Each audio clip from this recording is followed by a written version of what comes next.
Joining me right now is newly signed UFC featherweight Mike Grundy. What's going on, Mike? All good. How's yourself? Good, man.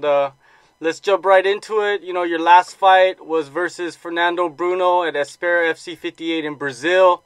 You won the featherweight title.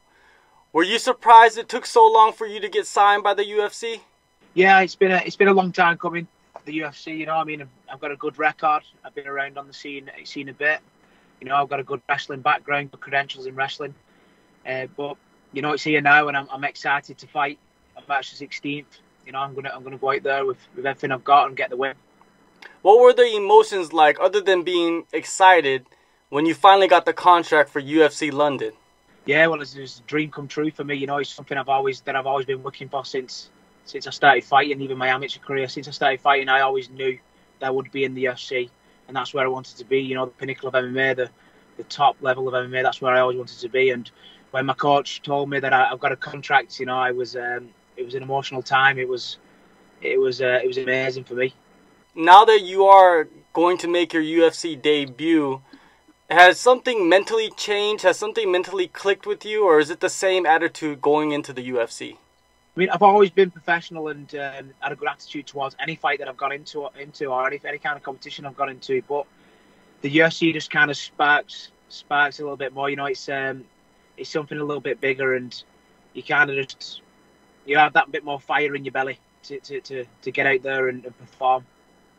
Training's harder, and everything's bang on, but it does spark you up a little bit more. It's been almost 16 months that you've been outside of the cage, out of competition. How have you kept your mind focused? Yeah, I have. I was supposed to fight in Pancras in Japan and towards the end of last year, but due to an injury, I couldn't fight. So I have had camps, and I've been involved with Darren's camps, Darren Till's camps, fighting Tyron Woodley for the title. So I was involved with that. So obviously I've stayed fit, and I've been training and mentally kind of preparing myself always to be ready to fight. So just unfortunate I couldn't fight in Pancras, but the way we train and how tough it is, then I'm ready. There's going to be no ring rust. Being a part of Darren Till's camps, has that helped you make an easier transition to preparing for the UFC? Yeah, definitely. I've always been in some of the other lads' corners like Terry Etting, Paul Sass, people like that. So I've always been in and around the UFC. So getting that experience of walking out in front of that kind of crowd, even though it's not for me, you kind of vision it for yourself sometimes because you know what it feels like when you go out there and compete. And then obviously walking out for the title with Darren in Texas. It was a special moment, and I kind of visioned it as to how I would feel when I come out. So all that kind of experience and training at the UFC PI Centre for 3-4 weeks was also very good. Being around all the athletes and being treated like a UFC fighter was nice as well. So I've got a lot of experience in that sense as well. Training at the PI in Las Vegas, was that an eye-opening experience with all that technology going on? Yeah, the facilities are amazing. The best facilities I've ever been in. And I've been in a lot of different facilities in the world with my wrestling career as well, but that's the best I've ever been in. The recovery is unreal. The facilities, obviously, everything is kind of perfect, really. Yeah, you mentioned your background in wrestling. You have an extensive background in freestyle wrestling. What aspects have benefited you the most transitioning into a career in MMA from wrestling? Yeah, I think definitely the grappling side of things. I took that to that a little bit more, obviously, and I picked it up really quick. I definitely say the grappling side of things. What wrestling brings to fighting is it's just a mentality that wrestlers have as well. They're used to being uncomfortable. They're used to being in tough situations, getting ready to weight cut, getting ready to perform a lot. So I think there's a lot of mental attributes that come from wrestling that transfer over to MMA as well. We're always tough. We're always ready to fight. Wigan and Leigh Wrestling Club. How big of an impact has that place been for you throughout your life? Oh, it's massive. I was brought up wrestling in Wigan, and I also now coach a bunch of kids freestyle wrestling. So I kind of pass my knowledge on to them. And you know what? I've not actually coached them for a couple of months due to me getting ready for the UFC, but I actually do miss them and miss coaching the kids. it's kind of been a downtime for me coaching the kids. But Wigan Leigh Wrestling Club, you know, it's a big wrestling town. A lot of good catch wrestlers that come from Wigan. It was big back in the days, and you know, I'm happy to go and represent that kind of thing, you know, as well. So and go to the big stage and show off wrestling in our country. It must be a huge inspiration for the kids at the club.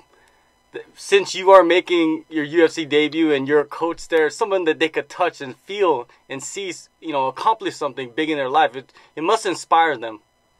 Yeah, if I can see, you know, the kids are very happy. They're very supportive towards me, you know, even though I'm not coaching them much at the moment. But they're all sending me messages and being very supportive. But yeah, like you say, what's most important is the fact that they now feel that they can do something similar or something better even than what I've ever done, and concentrate on a goal and a dream.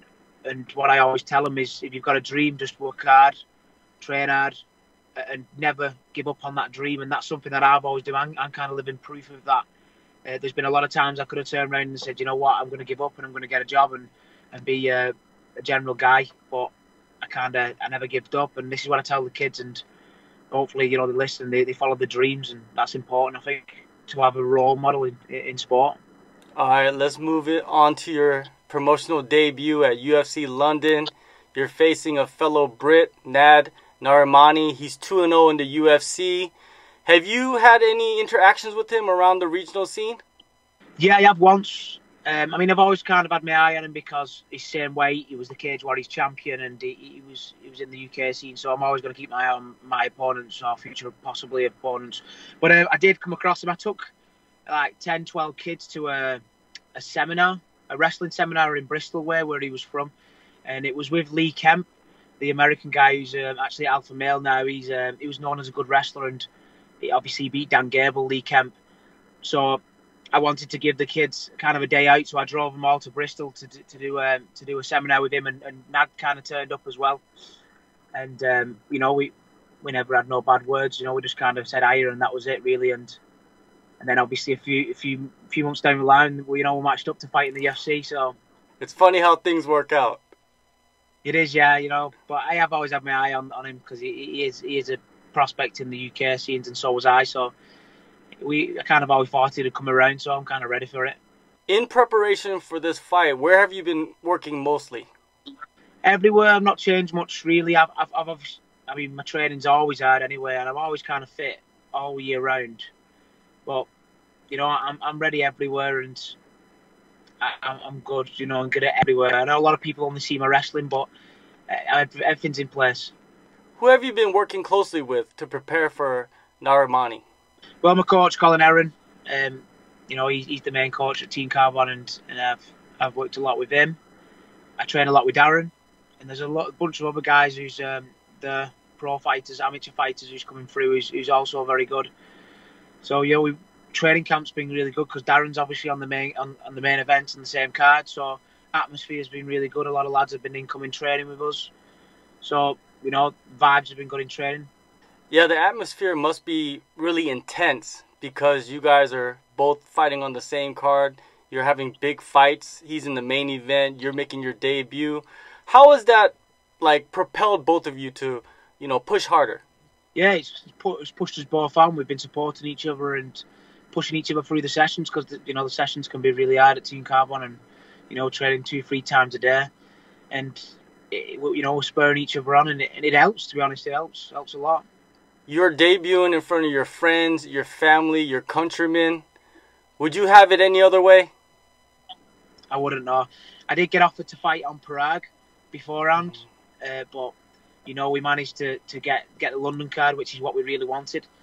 You know, I would have obviously took Parag if I had to, but obviously to go in London and fight at the same time as Darren's going to fight, you know, we're good friends, and to fight at the same time as Darren's going to fight, and also where all my family and friends can get there and support me, because for me it's kind of special because my last few fights have always been in Japan or Brazil, and I've only ever took my dad, you know, and one time when I went to Japan I took my friend, so I've not really had much support for the last couple of fights. So now to get a big crowd behind me, it's going to be good. I'm going to feel their energy. People will automatically compare you to Darren Till, But what exactly separates you from him? Well, me and Darren's probably more like chalk and cheese. We're totally different. You know, he's got a different personality to me. I'm a bit more quieter. You know, he's very vocal, but you know, even styles are different. I'm more of a wrestler. He's more of a stand-up guy, but we kind of get it on and make it work because, you know, I mean, even for training, because obviously we're opposites, and we're always trying to take him down. He's going to try and keep me standing. We work well together and we work hard together. What type of performance are you expecting out of yourself on March 16th? I'm expecting a performance of the night, bonus. I would like that, you know. I mean, that's my goal. So I'm expecting a performance of the night, bonus. In the main event, you know, your teammate, we mentioned him earlier, Darren Till is going to face Jorge Masvidal, which is a insane fight, incredible fight, no matter what happens. What are your thoughts on this matchup? I think for the fans, it's amazing. You know, I think it's one of the best, if not the best, main event that London's ever had or UK has ever had. So it's going to be special for the fans. I think that's a very, very good fight. One last question before I let you go. You know, I talk to fighters from all over the world. You know, they have different choices or selections in music that they like to listen to during training camp. What are some artists you recommend to your fans or people listening? I mean, music that I usually listen to is just something that reminds me of something that's been good in my life. So a happy time in my life, or something that I've done good, or something that kind of reminds me of part of my training. So I don't really have any specific music that I have. But I mean, the one I'm probably listening to now is not don't remember, but is Oasis, Wonderwall. So we're a bit unsure. I don't know if I'm going to come out to that yet, but a lot of the fans will like it, and I think they maybe sing along to it. But is Oasis Wonderwall is one I'm listening to a lot at the moment. You know, you can never go wrong with the classic. No, it's a classic, yeah. All right, March 16th, UFC on ESPN +5, London. You make your debut. Thank you for your time, Mike, and good luck to you. Yeah, thanks for the interview, mate. I appreciate it a lot.